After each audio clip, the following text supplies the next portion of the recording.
रामपुर को एनएससी घोषणा करवा आमर दाबी। सभापति रोमान कहते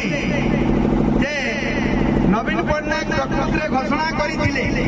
जे नर्ला आईटा एनएससी हेबार लगी तार सब प्रकार अस्तित्व अच्छी से लगी से इटाके प्राधान्य देकर करते किंतु दुख और परितापर विषय वर्तमान बीजेपी सरकार ताके घोषणा नहीं कर पाए तो से लगी आज ये आंदोलन निश्चित भाव माने आगे बढ़वार कथा आउ नर्ला और रामपुर इटा एनएससी हेबार लगी तार सब प्रकार भित्तिभूमि अच्छे एणुक भाई माने समस्ते संग्राम करूँ आम नर्ला आम जेहेतु केसिंगा आपण मान संगे अच्छु केसिंगावासी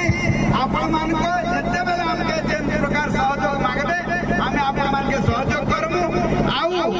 इटा जेटा पंडा आज्ञा कहते जे प्रकृति आम विदेशी हाथ शासन थिला जेन माने कि बाहर आसिक सब बेले प्रतिनिधित्व करी आमके शासन करुले वर्तमान आम निज लोक आयते आम अच्छु मुनाके मुई धन्यवाद देमी जे निश्चित भाव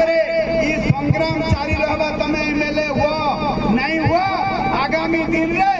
चार्टा ब्लॉक प्रतिनिधित्व करी तमें लोकंकर सेवार रहब तमर पछा आम अच्छु एति कहीकि मोर वक्तव्य समापन कर